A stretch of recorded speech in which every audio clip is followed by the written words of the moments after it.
aí, meu terceirão, que beleza, não é? Estamos aqui nesta quinta-feira, 13, não é?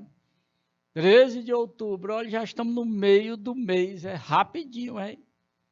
E aí, daqui a um mês, gente, o Enem, olha que coisa, não é? E nós temos um piauiense aqui. Vai, não vai, aparece um piauiense no Enem. Os mais famosos, assim, que já estiveram no Enem, dentre os famosos, Torquato Neto, por exemplo, já 2 vezes, nosso poeta Agadobal, né? 2 poetas. E aí vamos esperar um ficcionista. Olha a terminologia correta. E aqui tem um deles, é o ficcionista Orlando Geraldo Rego de Carvalho, do modernismo brasileiro e piauiense. Valeu, olha. E então, vamos prestar bem atenção no estudo deste piauiense. Tá aqui o nome assim artístico dele, né? O nome literário, né? O.G., né? Famoso, né? Da literatura brasileira de expressão piauiense, né? Modernismo. Ele é da geração de 45, né? Da mesma geração de Clarice Lispector. Assis Brasil, outro gigante que eu acho que é o nosso próximo encontro, né? Ele é um ficcionista dessa linha da Clarice, a ficção intimista, né? Do Orlando Geraldo Rego de Carvalho. Então vamos conhecer um pouco, identificar essa ficção regionalista, psicológica, intimista. E sempre em busca, é um autor muito obcecado por essa renovação da linguagem, né? É um autor muito conhecido no nosso meio e muito citado, né? Nos livros de história da literatura brasileira, né? Cuidado, né? A literatura brasileira tem também, incorpora esse grande patrimônio da literatura piauiense. Grandes autores, né? Eis um deles, o Orlando Geraldo Rego de Carvalho. De Oeiras, olha aí, hein? Da nossa primeira capital, da nossa cidade bem portuguesa, ainda carrega uma arquitetura bem portuguesa, né? E uma estrutura urbana à maneira dos portugueses. Vamos lá então. Aqui, olha o nosso quadro aqui. Olha os gigantes da literatura contemporânea. Já passamos aqui. Clarice Lispector. Olha aí o outro. Guimarães Rosa. Né? E aí temos alguns outros nomes que vamos lhes mostrar, apresentar. Não é? Nós temos aqui o Dalton Trevisan, o maior contista do modernismo brasileiro. Chico Buarque está aí também na linha, né? João Ubaldo Ribeiro aqui, e faleceu recente, Lígia Fagundes Telles. Mas sobraram 2 aqui, tá. Pois é, os 2, olha, quem são os 2? Opa, está aqui o Assis Brasil, nosso piauiense de Parnaíba, não é? Nosso próximo encontro. E aqui, Orlando Geraldo Rego, né, de Carvalho. Né? Isso, de Oeiras. Né? São 2 ficcionistas assim de renome, né? Consagrados. Você encontra livros dele nas livrarias em Teresina, claro. Né? E deva visitar aí a unidade escolar, a biblioteca da sua unidade escolar, que é muito provável, e então, que você encontre Ana Clara, né, turma que está aí, Ryan, você vai encontrar livros do Assis Brasil e do Orlando Geraldo. Tá legal? Faça isso, visite a biblioteca da sua unidade escolar. Estão aí, dois gigantes aí, né? Esse período da literatura brasileira é a prosa contemporânea, né? Os ficcionistas. Esse bloco a gente avança e aí vamos puxar o bloco da poesia para no início de dezembro a gente encerrar essa grande programação que começou lá na primeira série, né? Então essa é a terceira geração do modernismo. Uns chamam neomodernismo, outros pós-modernismo da geração de 45. Tá aqui, aí, de 45 até os dias atuais. Mas, professor, e nesse tempo aí todo? Sim, alguns momentos e movimentos, né, que marcaram, né, de 45 até os dias atuais. Né? Nós tivemos o concretismo. Né? Vou aqui apagar aqui, que eu quero mostrar o concretismo.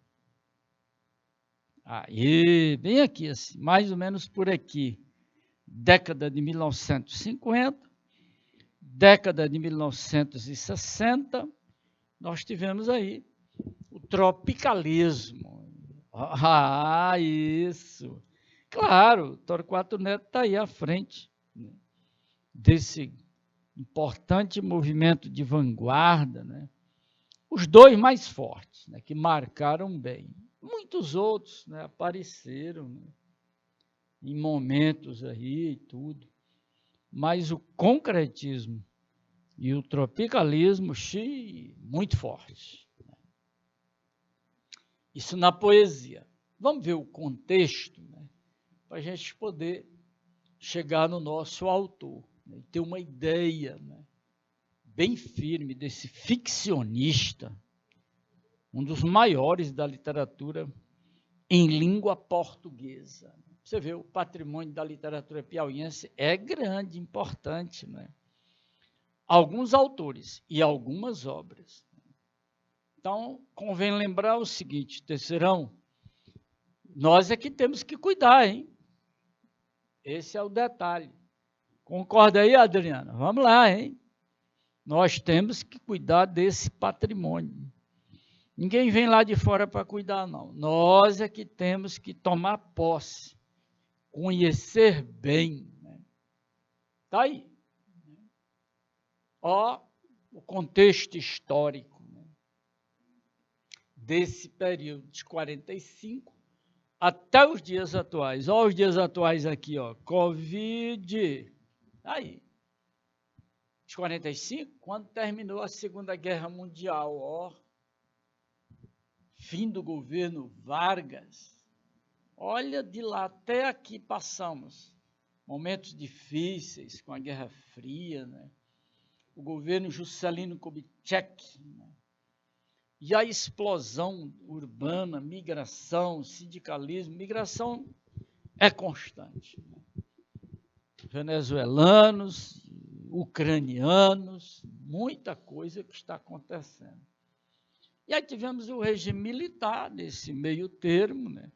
A abertura política, final dos anos de 1970, explosão do shopping, né? Consumismo, mas tivemos o plano de governo, né? Uma responsabilidade social, né? Olhar a realidade brasileira.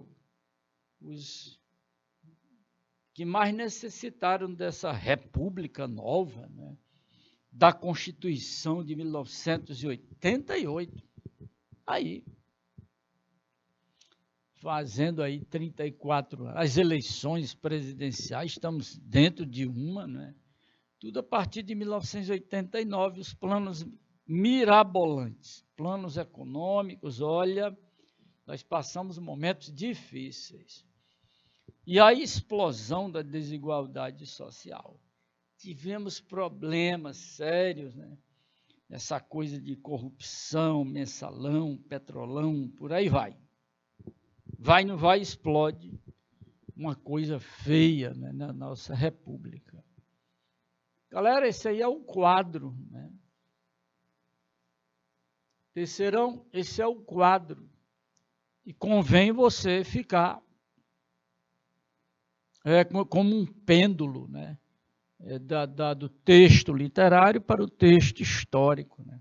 Convém conhecer bem essa área de conhecimentos da história, o professor de história, o professor de filosofia, né? Para poder a gente englobar mais conhecimentos, né? Desses momentos históricos mais relevantes, de 45 até os dias atuais. Né? É tanto que já estou aqui com a Covid. Né? Foram mais de 2 anos e meio, né, de muita dificuldade. Né? Marcou a história da humanidade, claro. Assim como aquela pandemia do início do século XX, gripe espanhola, né, marcou muito também. E aqui mexeu muito com a vida de todos nós no planeta. Tem só vestígios, né? Já tem aí quase 20 dias que no Piauí não acontece nenhum óbito, né, por conta disso. Tudo bem? Então, aqui nós temos esses itens, né, que foram marcando a vida da gente. Né? Principalmente que nasceu na década de 1950, 60, 70, né, 80 e vem vindo, hein? Os que estão nascendo agora, aí tudo bem. Né? Tem aí um longo tempo para os acontecimentos. Contexto histórico. Né? Bom, do ponto de vista dos gêneros textuais, né, que marcaram, que estão marcando ainda, ocorre que não há mais aqueles limites entre a prosa e a poesia. De repente, você está lendo o texto em prosa com aquele clima poético. Isso é o que marca a ficção do modernismo. A partir de Guimarães Rosa, Clarice e incluindo os piauienses. Principalmente o escritor Orlando Geraldo. Né? A prosa dele é uma prosa poética. Eu trouxe exemplos. Né? Aí. Então, esses limites entre prosa e poesia, esses limites aí não é mais, esses limites não são mais tão evidentes. Por quê? Porque esses escritores estão em constante pesquisa e reinventando, renovando o código linguístico. Ora, lê Ulisses entre o Amor e a Morte, do Roger Rego de Carvalho, você vai perceber um escritor super exigente. Um revisor implacável de si mesmo. Para chegar no leitor, então ele depura a linguagem. É muito firme, muito forte. É isso. Né? Vamos já chegar no autor. E vamos observar, né, fragmentos da ficção, né, do Orlando Geraldo. Né? Você vai às livrarias lá, você vai encontrar Orlando Geraldo e Assis Brasil. São os dois maiores ficcionistas da literatura piauiense. Onde eles vão, todos desse período, né, fazendo a fusão entre tradição e modernidade. Então, nós temos isso aqui em circulação permanente. Nós temos da prosa regionalista à prosa urbana. Né? Então, ocorre essa movimentação. Né? O escritor, do Piauí, então o regionalismo piauiense, sim, tudo bem pelas referências, mas é universal, né? Urbano. Então está essa concepção do universal nessa estrutura política da condição humana, crítica, existencialista. É aqui onde entram os filósofos do século XX, principalmente o francês Jean-Paul Sartre, né? Filósofo do existencialismo. E entra um componente que mudou muito, o realismo fantástico. Essa herança lá do surrealismo, daquela, né, da vanguarda europeia muito famosa, né? Então, na prosa urbana, né, e também na regional, nós temos essa concepção do metarromance. Isso aqui é uma coisa curiosa, né? O metarromance, essa obsessão do escritor, né, em construir o romance, questionando a própria construção do romance. Aí eles usam outra técnica muito profunda, o fluxo de consciência.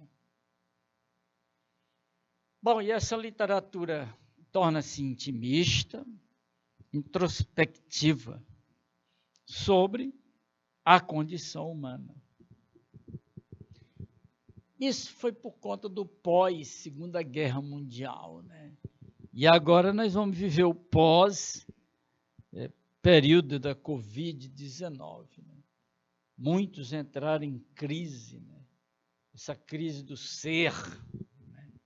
Isso mexeu muito. Ou seja, que não é só a realidade, tem o lado espiritual, né? Isso é muito forte. Isso acontece no romance, eu já botei aqui o meta-romance, mas também acontece na crônica e no conto.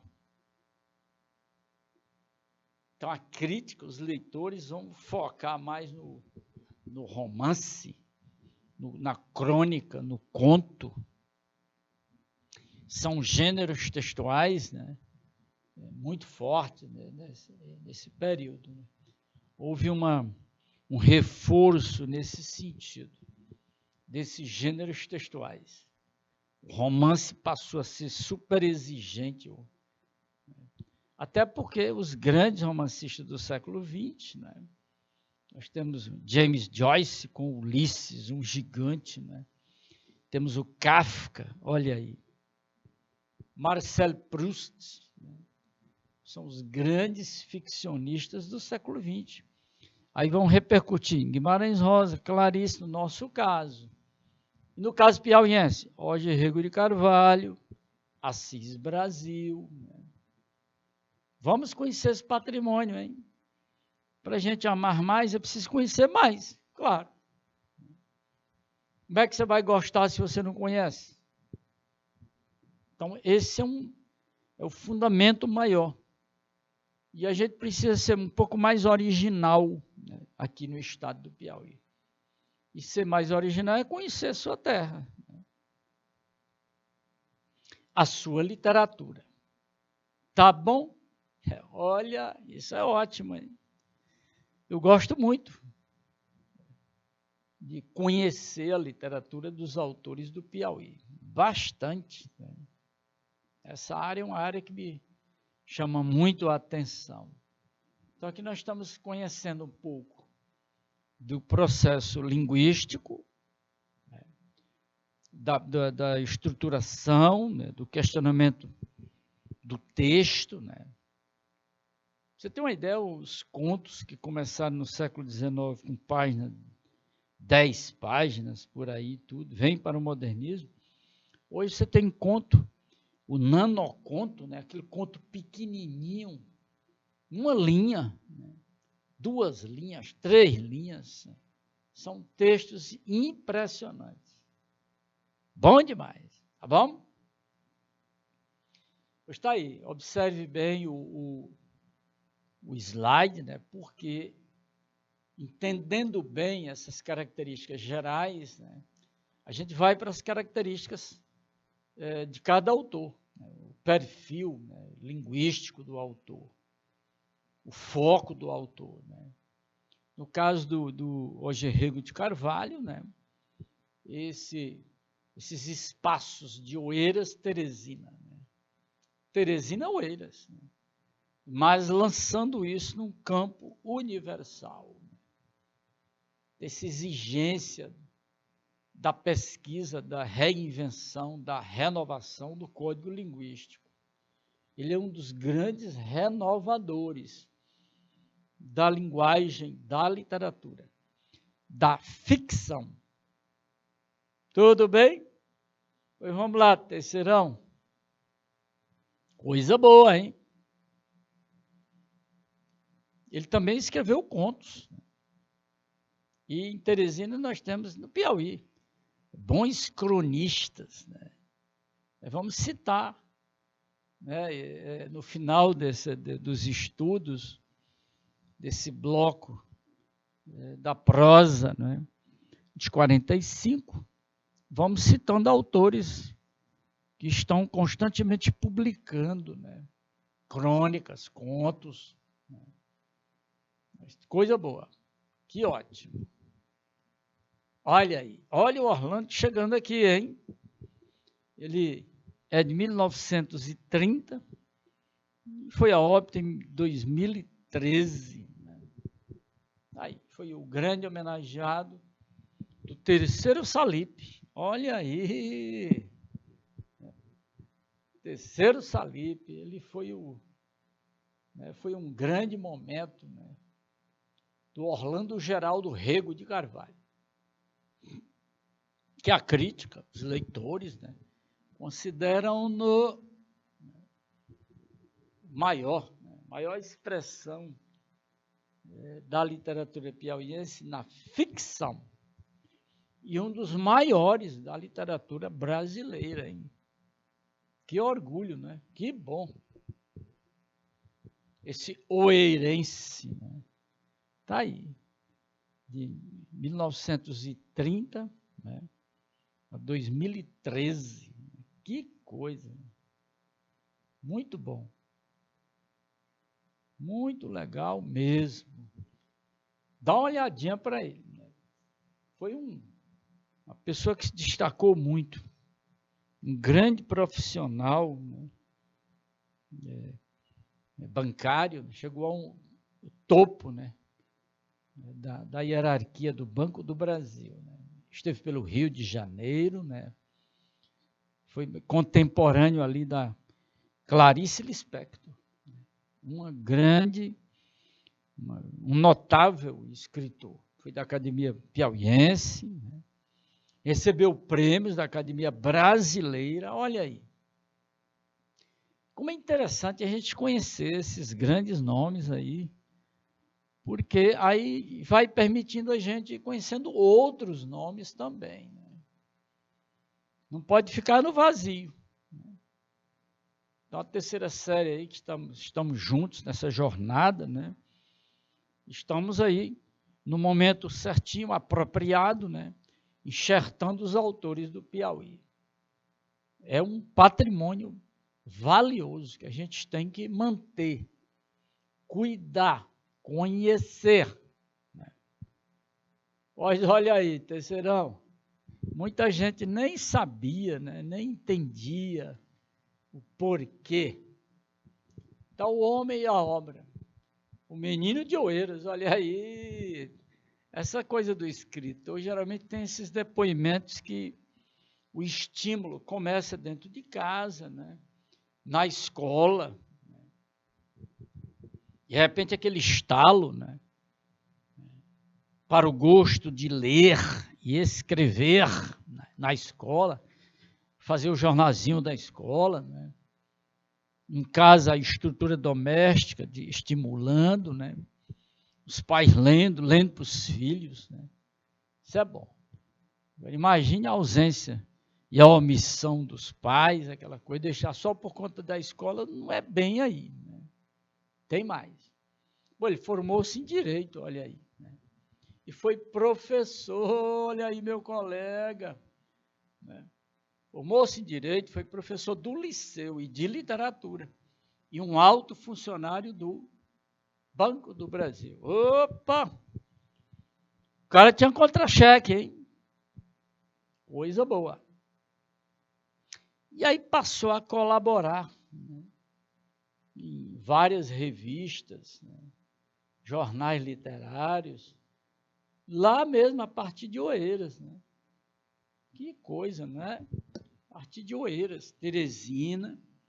E aí, bom, os textos andaram por aí. Né?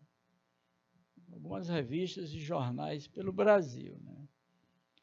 Claro que o miolo disso, a intenção disso é Rio de Janeiro, São Paulo, né? E daí a coisa se irradiar, né? O estalo que deu nele, esse insight, né, para a literatura, aconteceu com a leitura do romance do Alencar, O Guarani. Você vê a linguagem do Guarani, a linguagem do Alencar, indianista, é muito atraente, né? Fascinante. E com essa leitura, o Ojerrego né, despertou. Você vê que a linguagem do Alencar, nos 3 romances indianistas dele, é uma linguagem muito poética. Né? E olha aí, fina sensibilidade para a música, principalmente a música clássica. Né? Como a gente tinha uma relação muito próxima, sempre está ouvindo grandes clássicos. Né? Nossa, Debussy, me lembro demais, né? Debussy, ele ouvindo, Beethoven, Mozart, os grandes gênios. Né? E aí. Bom, ninguém está aqui na Terra sem problemas. Né? Todos temos problemas sérios, né? Uns mais do que outros. Uns problemas assim, de dinheiro, esses problemas assim complicados, né? E outros com problemas psíquicos. Não sei como é que a nossa intérprete de Libras aí é psíquicos, né? A palavra aí é complicada, em pronúncia em língua portuguesa tem hora que dá um nó. Problemas mentais, para ficar mais, né? E ele teve essas crises terríveis. Né? Não é fácil.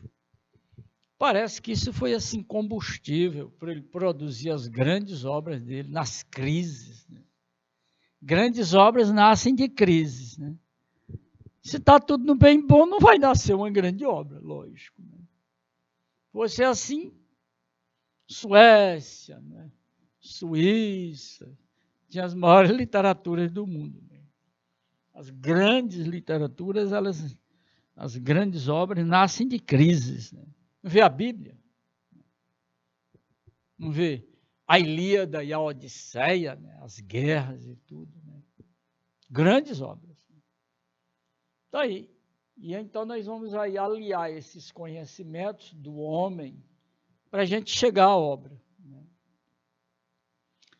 Crises psicológicas, né? Psíquicas, e esse estalo do Guarani, né? E o homem.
Opa, e então, galera, terceirão para, né, hoje os tempos são outros.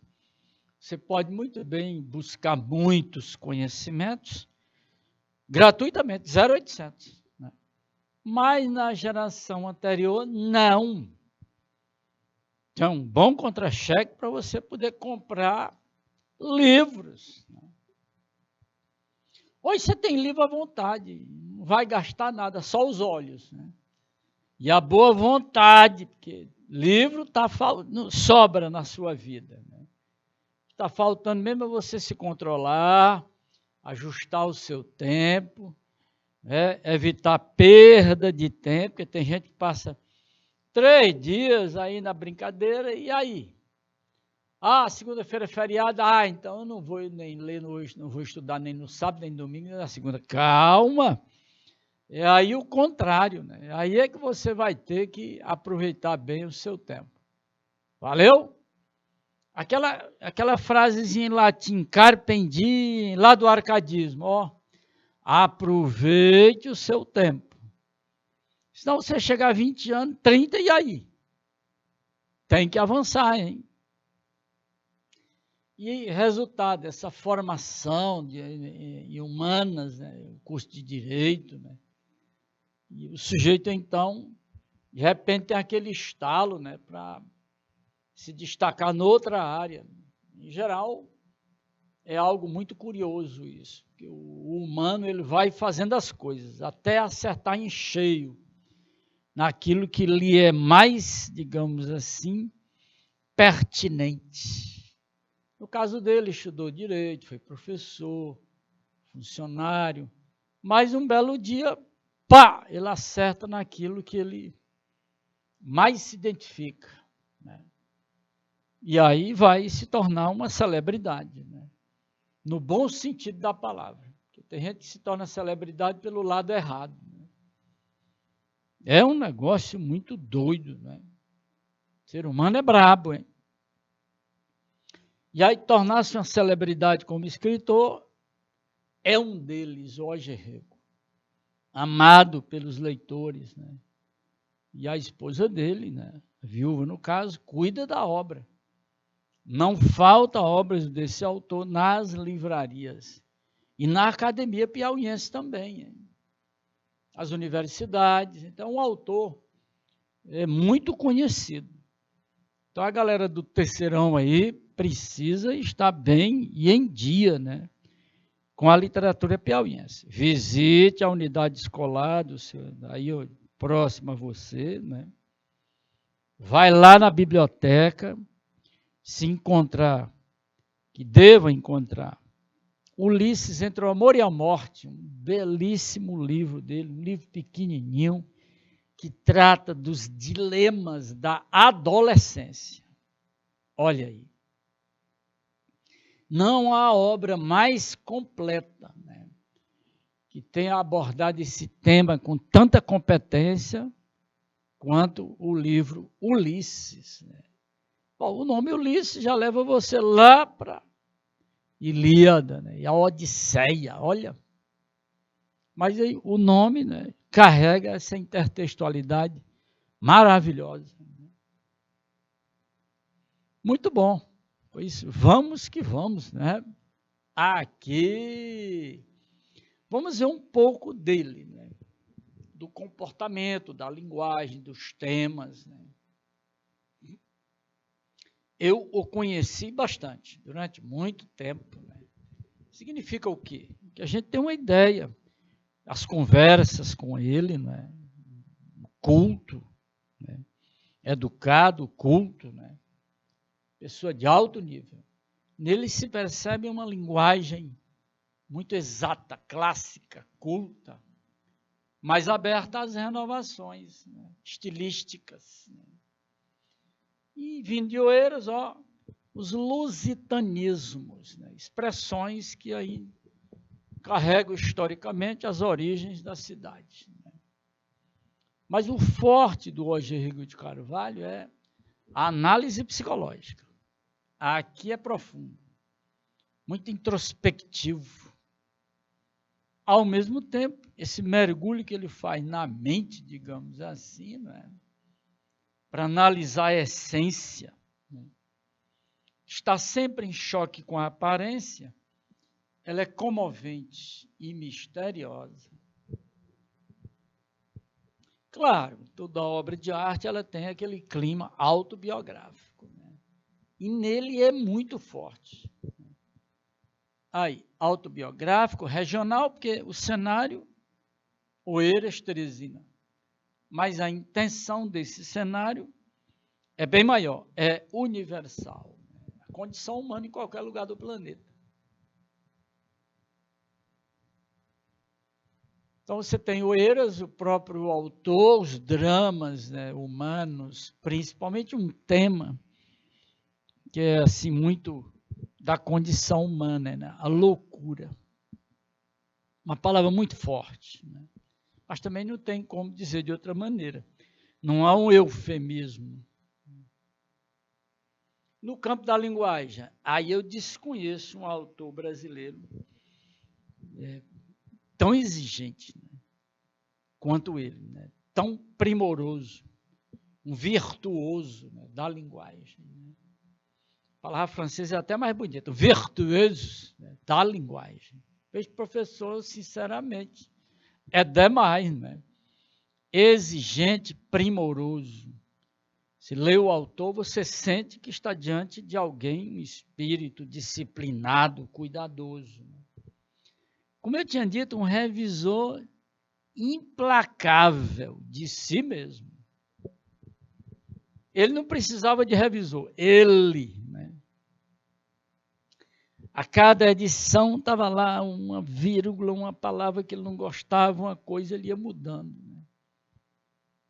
Aquela situação curiosa. Publicar para não ficar constantemente revisando. Ou você publica ou você não tem sossego. Isso na obra dele foi constante. Né? Aquela coisa do cuidado, né? O cuidado com a frase, o ritmo, a questão da música, da frase, da palavra, a dicção, né? Leve, e uma leve ironia, né? Vai, não vai, todo grande escritor tem isso. Né? Vai, não vai, o ser humano, a ironia, ela é fundamental. Né? Não é aquela ironia destrutiva, debochada, porque aí perde, embaça o sentido. É aquela ironia construtiva, inteligente. Isso é algo que a gente precisa, dessa ironia inteligente. Né? Para a gente perceber melhor as coisas do mundo e o comportamento humano. Né? Então, com ele é o seguinte, é como se tivesse com um esmeril todo o tempo para burilar, né? A forma, até encontrar a forma justa, atrativa e estilo renovador. Olha aí, o bom é aí, hein? Então nós estamos aqui acabando de entregar para vocês o que mais caracteriza esse escritor. A exigência estética. Ajustar a forma com o conteúdo. Um conteúdo profundo, como é a loucura, os dramas humanos, você quer o quê? Tem que ser numa linguagem bem apropriada e atrativa. Não pode ser algo antipático. O escritor precisa atrair o seu leitor. Senão, na terceira página, o leitor encosta o livro. Porque não se sente atraído. Então, é um jogo de fascinação a leitura. O leitor tem que fisgar o autor pela linguagem. E o autor se esforça pela linguagem para atrair o leitor. Todo grande escritor faz isso. Clarice Lispector, na sua genialidade. Guimarães Rosa, enfim, todos eles. Por que o sujeito é um grande escritor e aí vem os outros? Até chegar nos medíocres. É a questão da empatia pela linguagem. Às vezes é um conteúdo mínimo, mas a linguagem é tão extraordinária que atrai o leitor. Aqui neste slide de número 8, a galera do terceirão está aí, né? Você tem tudo do autor. Você tem os indicativos, né? Entre a personalidade e o domínio da linguagem para poder o leitor se sentir na obra. Então, você tem os temas mais terríveis da condição humana. Um deles são os problemas, psicológicos. Aí você tem os cenários onde ele vai movimentar os personagens e tem a questão da presença do homem, do artista, na obra. Bom demais isso aqui. No caso de Oeiras, que é um caso bem curioso na literatura piauiense, é a nominação dos espaços da cidade, a questão linguística. Muito bom. É um autor que o professor recomenda para o aluno da terceira série, está aí às portas dos concursos, busca esse grande autor, incorporar o grande autor ao seu acervo cultural. A sua pequena biblioteca tem lá os autores do Piauí. Deva ter. Valeu? Bom, vamos lá, hein? Aqui, mais detalhes do autor, do seu estilo, da construção, as cenas. As obras do Auger vão refletindo estilhaços da memória, os flashes da memória, fazendo profunda reflexão do sofrimento de quem tem esse problema sério, psíquico. Então, é algo que precisa ser cuidadosamente entendido. Só dá certo com o texto, lógico. Se tivesse a biografia, melhor ainda. Muitos autores, nós precisamos das biografias, ou da biografia. Muitos professores ficamos esperando tempos a fio por essas biografias. Nós temos apontamentos dele, Torquato Neto, H. E temos uma belíssima biografia do Mário Faustino. Nós vamos mostrar para vocês aqui, claro. Engraçado que nas narrativas dele, as personagens vão se cruzando. É o que a gente chama de auto-intertextualidade. Isso é permanente na obra dele. Em tempos diferentes, em narrativas diferentes, os personagens vão se cruzando. Não é se repetindo, se cruzando. Porque ele vai mostrando essa natureza humana, sombria e misteriosa, do comportamento dos personagens. Um reflexo dele mesmo. Sobrenomes de famílias, vão carregando esses mistérios. Galera, é um autor para a gente não perder tempo. Procure conhecê-lo.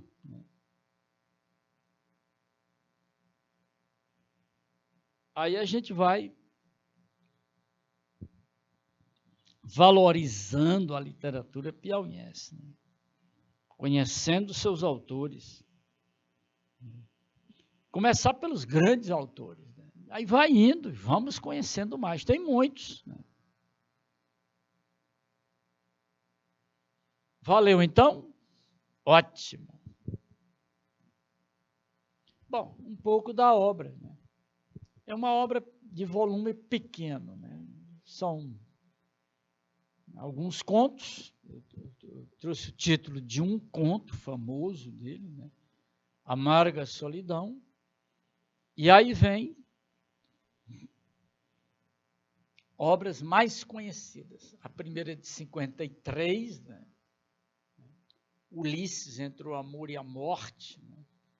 E vem um gigante, um romance gigante, de 1967, Rio Subterrâneo, e uma outra obra muito atualizada, super Somos todos inocentes, de 71.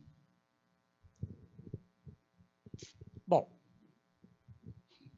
o autor genialmente vai construindo esse universo, né, artístico, onde ele vai pontuando Oeiras, né, e Teresina, né. São dois campos ficcionais, né, que ele movimenta seus personagens, né, e vai aumentando essa teia de acordo com as intenções, né. Quente era a manhã em julho, quando meu pai se deitou, as pálpebras baixando, e puro e distante e feliz, encarou o céu e o tempo.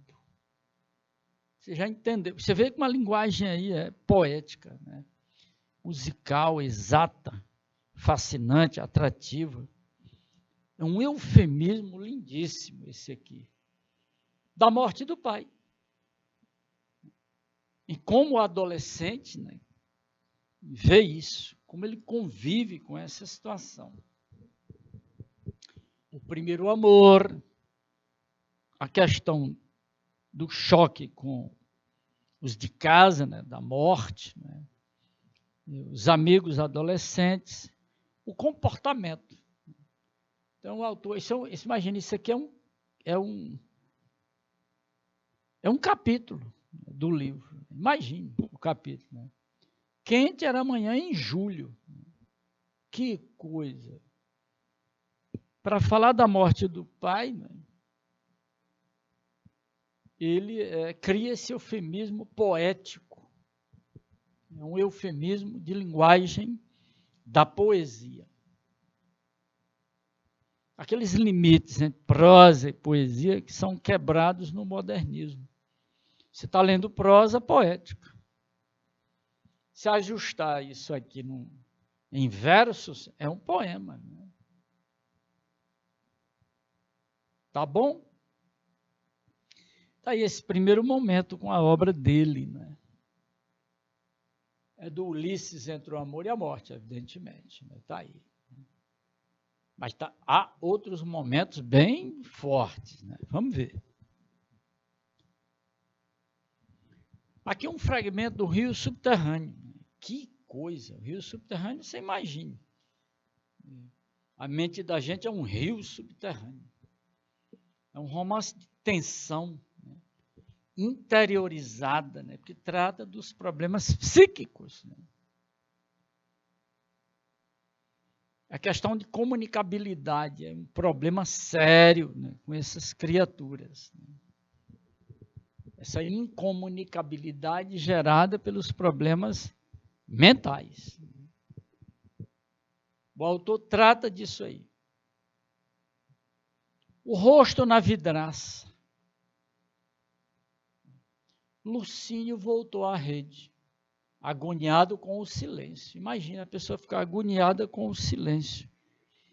É um problema psíquico, lógico. Né?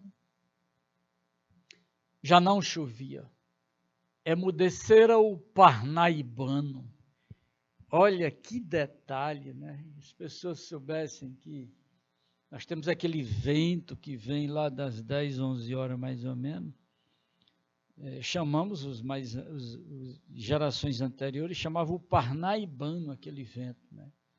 Vinha lá do litoral, imagine, mesmo que não viesse, mas era o parnaibano. As árvores frondosas e inertes fundiam-se com as nuvens, rãs sem coacho, goteiras sem pingo, noite morta.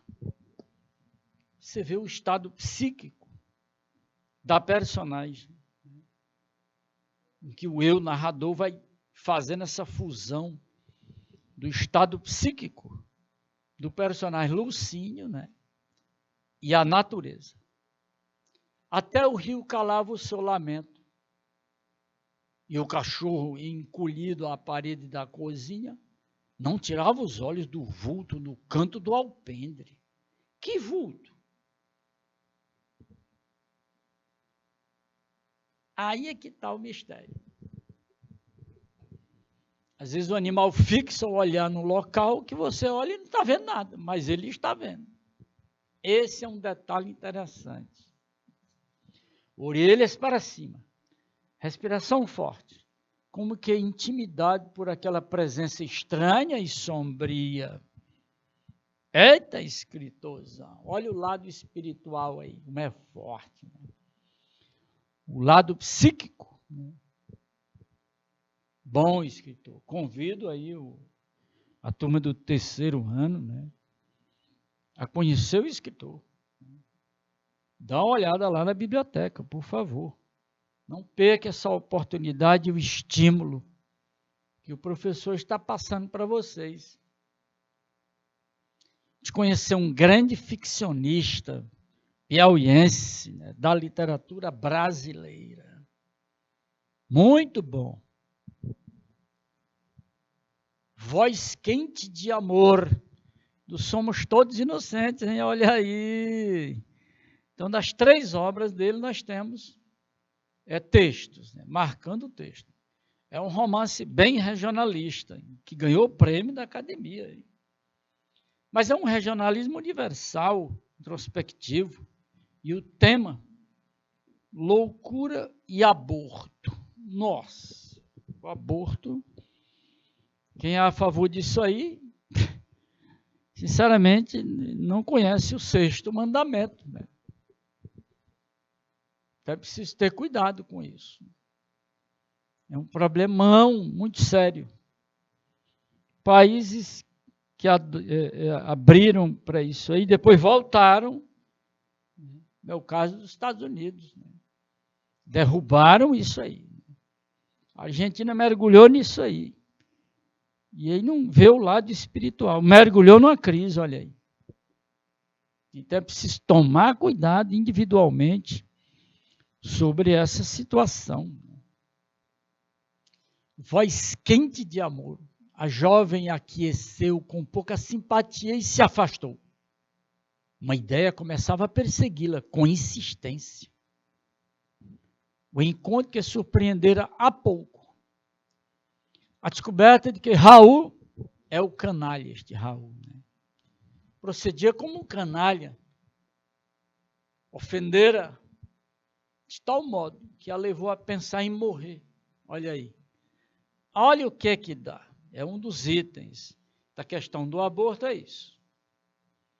Quando na volta passou em frente ao sobrado. Sobrado é o do Raul, lógico, que é o sem vergonha. E ela? Ela não é do sobrado.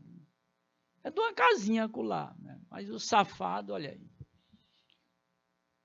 Sem querer olhou para o quarto que Celina, a louca, coitada, ela passa para outra obra, enlouquecera. Pressentia que espiavam, curioso, ninguém. Abaixou a vista e ergueu-a de relance.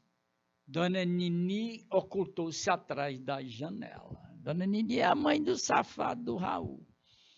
E quem é essa jovem? É que foi seduzida pelo Raul.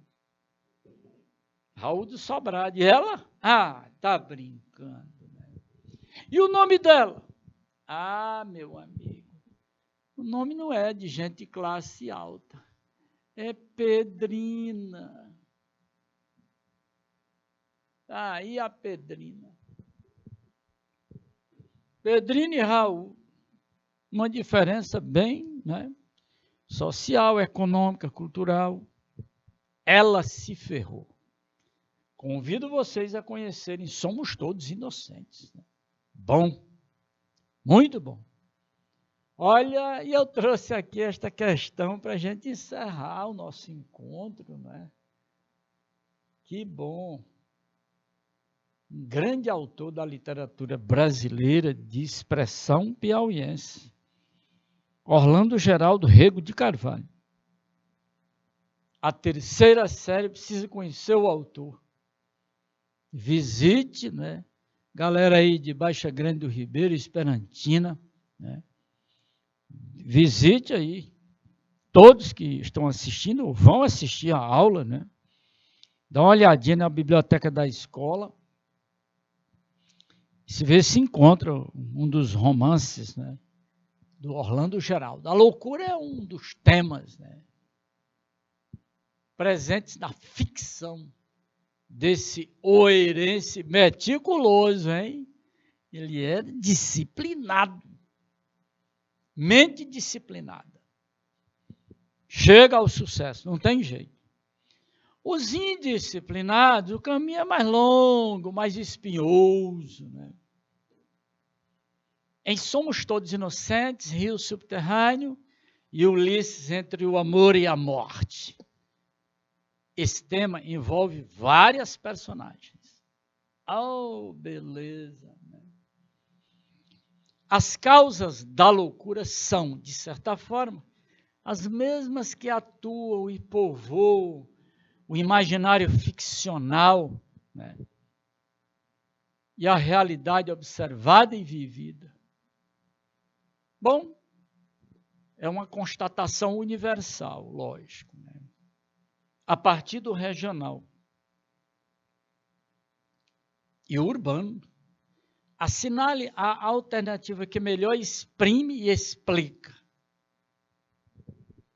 Olha, Terceirão, prazer muito grande apresentar para vocês, né, um escritor que marca profundamente a literatura brasileira e profundamente a literatura piauiense. Foi membro da Academia Piauiense de Letras, um autor famoso, né? Galera, a resposta está bem aqui: morte, né? Sofrimento e solidão. Grande autor. Olha, Terceirão, muito bom esse encontro, né? E até o nosso próximo encontro. Tchau, tchau, gente.